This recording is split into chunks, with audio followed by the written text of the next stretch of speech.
Ano niya, Mr. Maravillas, ang nasasabi mo doon sa final na graft case laban kay Speaker Martin Romualdez ng kampo ni Sara Duterte? Plain and simple distractions man lang po, mga kababayan. Tama yung sinabi ng ating mga congressmen. Panakip butas. Diversionary tactics. Panakip butas. And in fact, nung mag-file mga kababayan ng reklamo sa Office of the Ombudsman, yung grupo ni Topacio, abogano nila si Topacio, itong si dating Speaker Pantaleon Alvarez, alata po na nang-iinis man lang. Hindi man seryoso. Yan po. Sabi dito, tingnan, formal nang naghain ng kaso ang Citizens Crime Watch na kinabibilangan ni Davao del Norte 1st District Representative Pantaleon Alvarez, singer at senatorial aspirant Attorney Jimmy Bondoc, Attorney Ferdinand Topacio at iba pa laban kina House Speaker Martin Romualdez, Ako Bicol Party List Representative Elizalde Co at Zamboanga Representative Manix Dalipe kaugnay ng kontrobersyal na bicameral report ng 2025 national budget. Inihain ni na Representative Alvarez ang nasabing kaso sa Quezon City Prosecutor's Office nitong Lunes. Sa Quezon City Prosecutor's Office pala. Yung una sabi sa Ombudsman, malamang sa malamang, madismiss agad yung kaso. Unang-una mga kababayan, kitang-kita na politika man lang, gusto nilang bultahan mga kababayan si Martin Romualdez na sa tingin nila, mismong nag-udyok dito mga kababayan sa almost 250 members ng Congress na i-endorse ang 4th impeachment laban kay Sara Duterte. Hindi nga sila seryoso po nung mag-file. Nangiinis lang, iniinis si Martin. Yan po, kitang-kitang ebidensya. Exhibit 1. Hi, Speaker! Okay. Kita ninyo? May ganun talaga sila, no? Saan ka nakakita na nagpa-file ng kaso? May ganun pang, may ganun pang drama na parang mga bata, mga kababayan, na iniinis yung Speaker of the House, si Martin Romualdez. Sa bagay, yung kliyente nila, isip bata, si Sara Duterte, mailig mag-tantrums. Yung pagtatantrums mga kababayan ni Sara Duterte na salita ng salita na hindi nag-iisip, yun ang nagpahamak sa kanya. Yun ang laman ng unang artikulo. First articles of impeachment mga kababayan, yung pagbabanta niya. Ayan mga kababayan. Alatang-alata na nang-iinis lang ang mga nag-file ng reklamo. Malinaw? Hi, Speaker! Okay.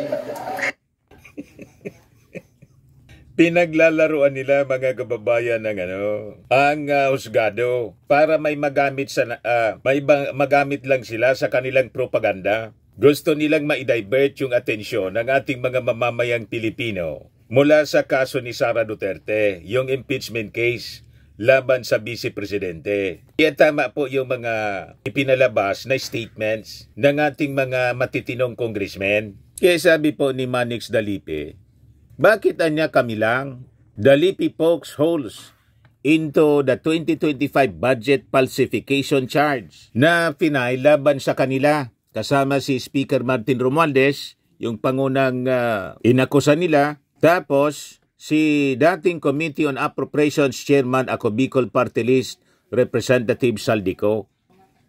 In a statement kahapon mga kababayan, Dalipe described the filing before the Office of the Ombudsman as politically motivated. So may final po sa Ombudsman, yung una. Pagkatapos ito, sabi, sa Quezon City Prosecutor's Office, yan Kaya paliwanag mga kababayan ni Dalipe, yung pagpasaan niya ng national budget is not a crime. It is a fundamental responsibility ng Kongreso. Any attempt to portray it otherwise is a clear distortion of facts in an attack on the legislative process itself. Alatado naman po. At itong senatorial aspirant mga kababayan, nakasama sa complainant si Jimmy Bondok, ako ang tingin ko lang po, media mild-age man lang po. Para umangat-angat yung kanyang ratings po bilang kandidato ng PDP laban. Si Pantaleon Alvarez, siyempre, nasa kampo siya ng mga Duterte. Kung ano yung kumpas ng dating presidente ni Digong, yun ang gagawin niya. Kaya sabi po ni Dalipe, the mere fact anya that only House leaders were accused in the complaint raises serious questions about the true intent behind these allegations. Ito anyang budget process is shared responsibility between the House and the Senate, yet the focus on one chamber alone suggests a deliberate effort to mislead the public and cast doubt on the integrity of the House work. Tama, kini-question nila BICAM report. Ikasama po sa BICAM member si Bato. Si Jaime Marcos. Kasama doon. Bakit hindi kasama, mga kababayan, yung mga senador, ang chairman committee ng appropriation sa Senado, si Grace po? O bakit si Saldico kasama as chairman ng Committee on Appropriation sa House? Tapos si Grace po, hindi kasama sa reklamo? Talagang kaduda-duda. Gusto nilang i-single out ang Congress para lang masiraan ang reputasyon, mga kababayan, yung target, reputasyon ng Kongreso. Sa pangunguna ni Speaker Martin Romualdez, pilit nilang dinadamay itulad kay Sara Duterte. Si Sara kasi na-impeach at kasama doon sa articles of impeachment, mga kababayan, alam na ninyo yung paglustay. Malversation. Malversation of 612.5 million in confidential funds. Kaya nga po, kakalkalin ngayon ng Congress po sa pamamagitan ng House prosecutors yung alleged ill-gotten wealth, unexplained wealth ni Sara Duterte. Isusubpe na po, planong ipasubpe na. Yun ang sabi niya, mamaya ibigay ko sa inyo yung detalye. Yun yung sabi sa press con kahapon po ni Congressman Joel Chua, isa sa mga House prosecutors. Ipapasubpe na nila yung bank records ni Sara Duterte para tingnan po kung ilang milyon ang dumaloy. Baka bilyon.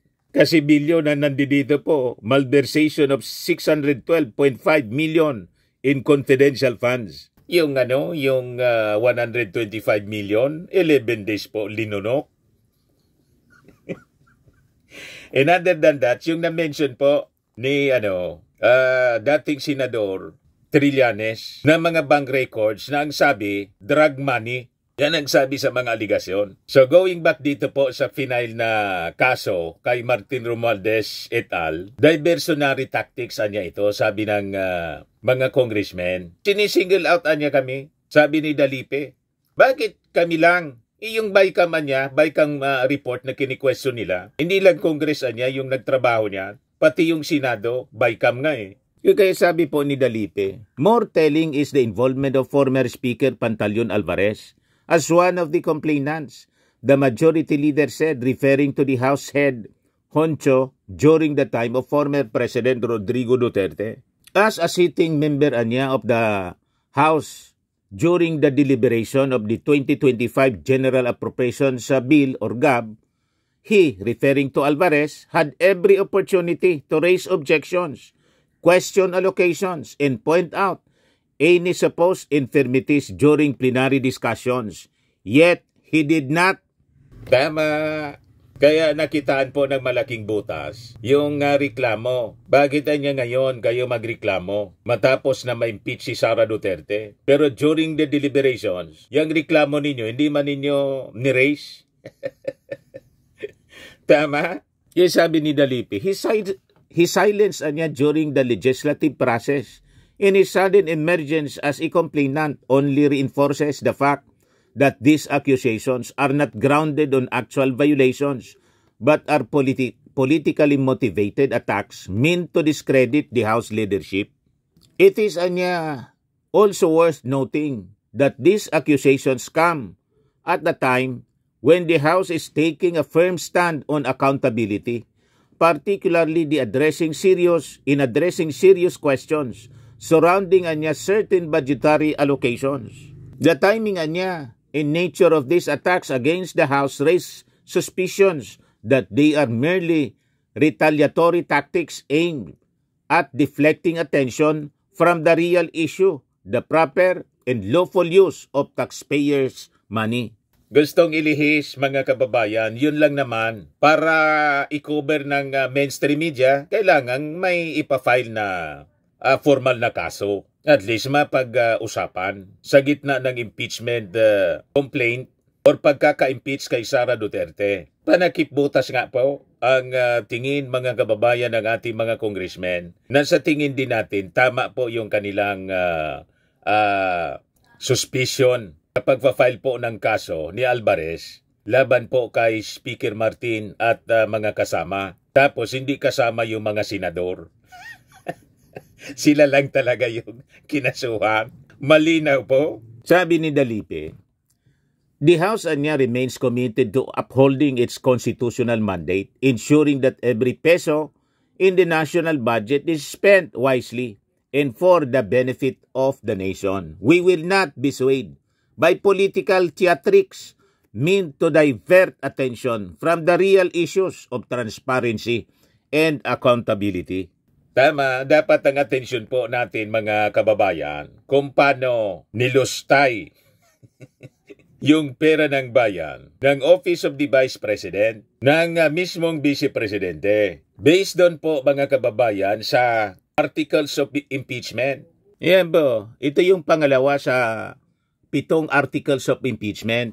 Yung una, yung conspiracy to kill the President, First Lady and Speaker. Pangalawa, ito po, malversation of 612.5 million in confidential funds.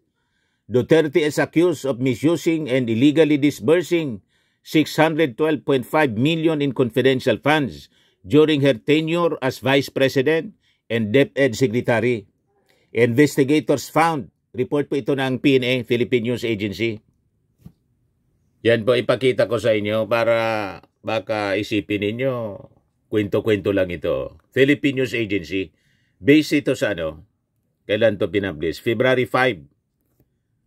O yan sabi dyan, investigators found 254.8 million pesos in questionable disbursement under the Office of the Vice President linked to 1,322 fictitious beneficiaries with no birth records and 43.2 million pesos in alleged ghost transactions involving 405 fake names under the DepEd confidential funds.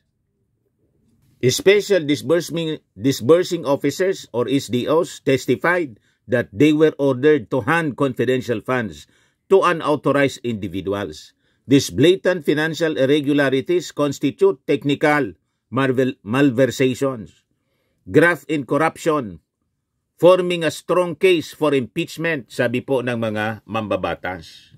Kaya po, pabubuksan yung mga bank records ni Sara Duterte. So, titingnan doon, i-examinin, mga kababayan, kung pumasok itong amount sa mga bank accounts ni Sara Duterte na pinaniniwalaan ngayon mayroon siyang ill-gotten wealth, unexplained wealth. Kaya pilit nilang binabaliktaran ng kaso na corruption yung speaker natin, si Martin Romualdez. Gustong tablahin po.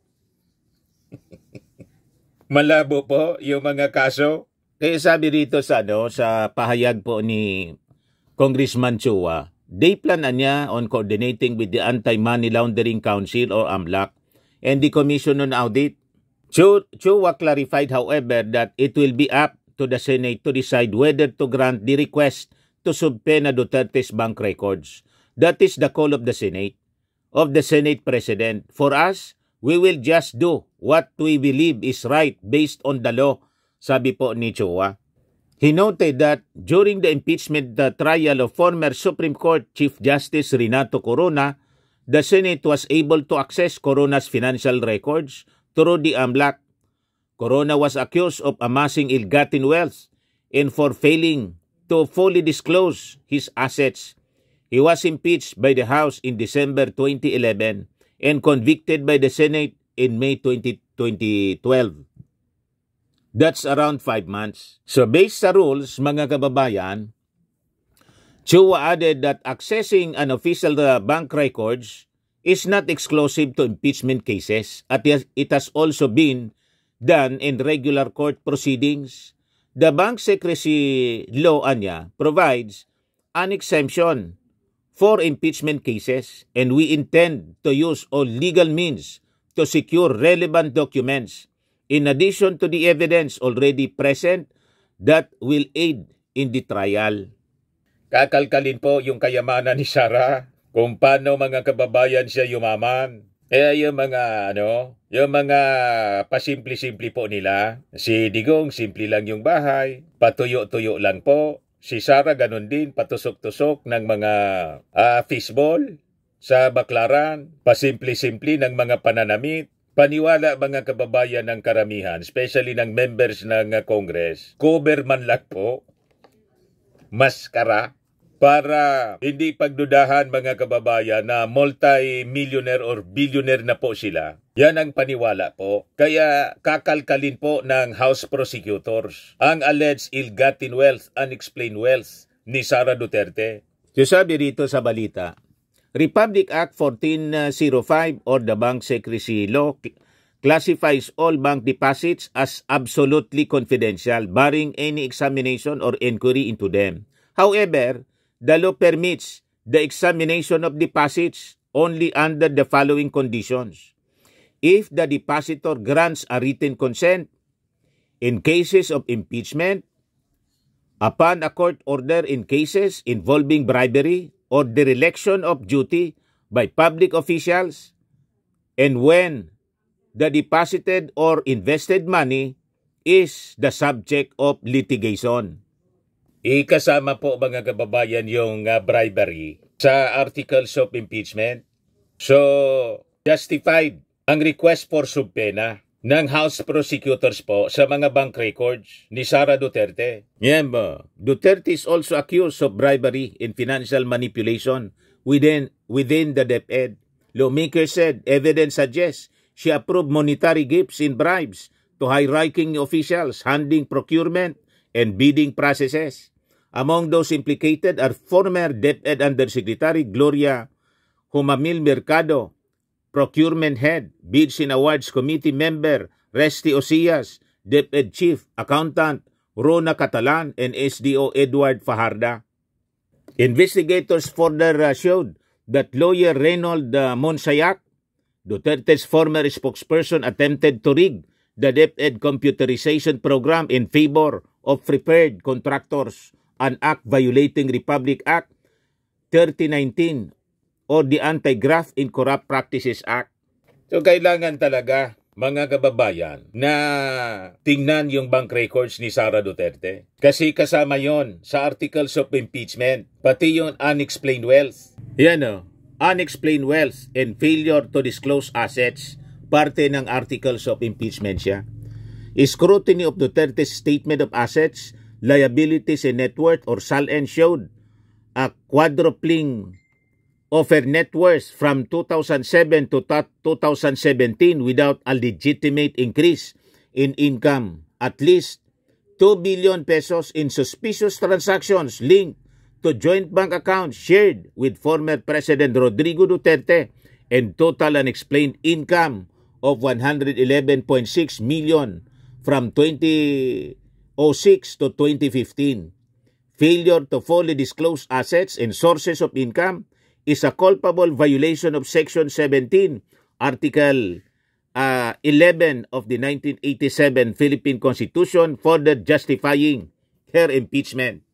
Kaya po, yung mga nagdududa na dinidribble po yung yung impeachment case sa House, pinatulog po ng 2 months. Yung po pinaliwanag ng Congress ni Congressman Chua, hindi niya nangangahulugan na wala kayong nakikita, wala kaming ginagawa. Habang wala kayong nakikita niya, walang mga announcements, pero nakita naman po niya ninyo. Some members of Congress belonging to the majority pumupunta doon sa opisina ni House Secretary General Reginald Velasco. Kumuha niya ng kopya ng impeachment cases filed para pag-aralan. Kasi kailangan talaga niyang pag-aralan kasi masasayang. Mag-endorse ka ng impeachment tapos hindi man po malakas yung mga kaso o di na baliwala na sayang. So yun na niya ang ginawa namin. Kaya hindi totoo na inupuan, drinibol ng Congress. At saka sabi nga po natin, timing is everything.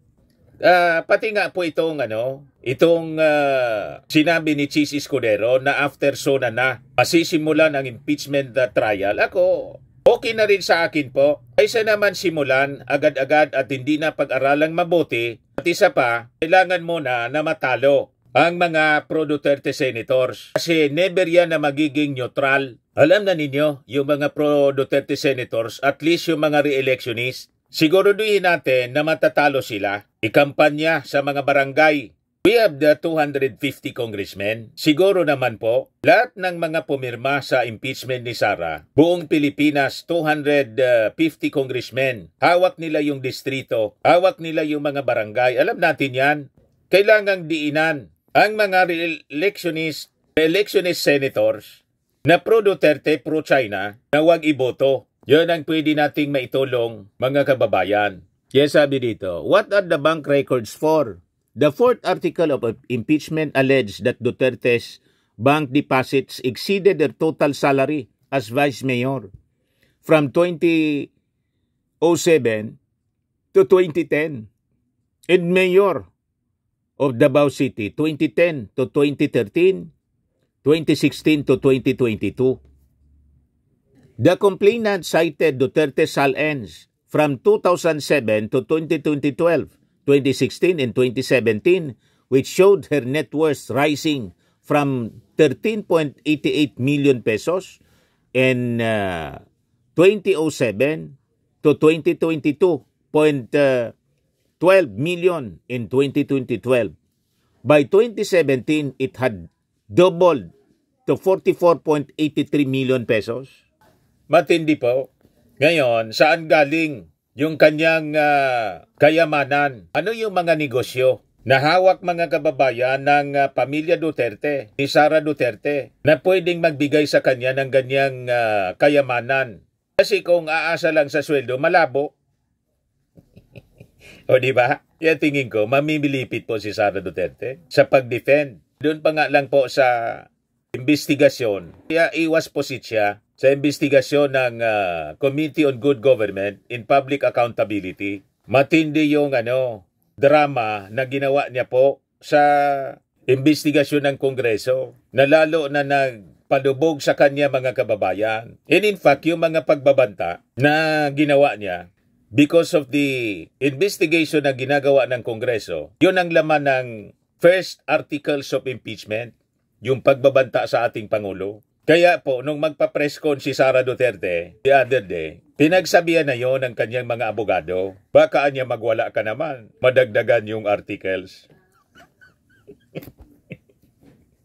Kaya niya, dapat pa-smile-smile ka lang, nasobran yung smile. Hindi nakapaniwala na unbothered siya, mga kababayan. In-instructionan yun.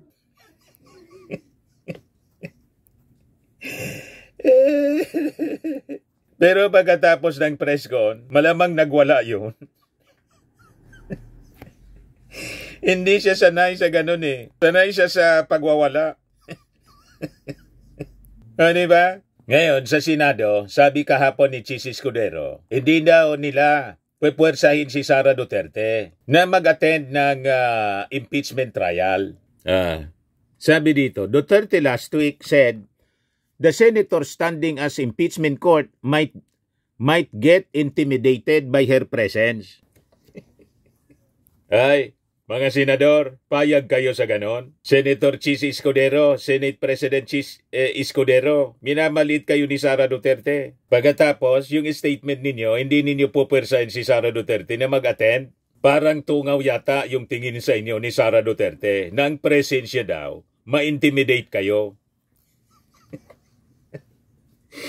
Niyuyurakan yung pagkatao ninyo. Madaling sabi, sa statement na to ni Sara Duterte, payag kayo? na mere presence niya, na-intimidate kayo? Huwag kayong papayag na insultuhin. Kung ginawa niya yan doon sa Congress, pero yung Congress hindi nagpa-intimidate kay Sara Duterte. Pag kayo sa Senado nagpa-intimidate, katapusan na ng Senado. Baka magkaisa yung ating mga mamamayang Filipino na ang Senado dapat isara na kasi inutil.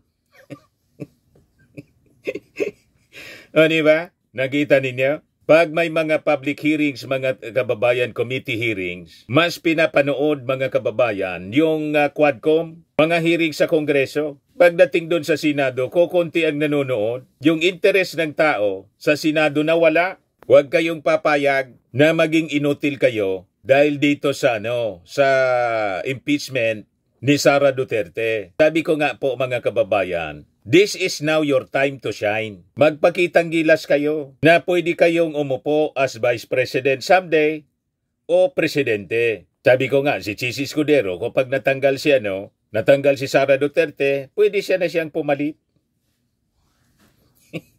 Depende pag ninominate siya ng ating Pangulong Bongbong Marcos. Ngayon sabi ni Sara, might get intimidated daw ng presence niya. So ang tingin mga kababayan ni Sara Duterte, napaka-strong ng kanyang personality na mere presence lang niya. Lahat ng senador manginginig.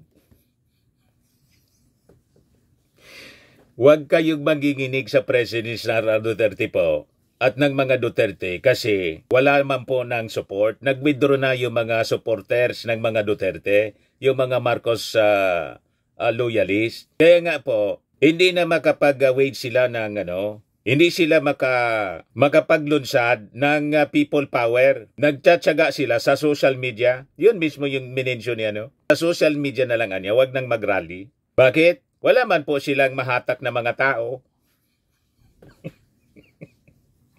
You see? Kukunti man lang po ang mga DDS. So ito yung computation, sabi dito ng Bongbong Marcos loyalist, baka nakinig ito sa atin. Kaya pala nanalo si Sara Duterte ay dahil sa boto ng mga loyalist at supporters.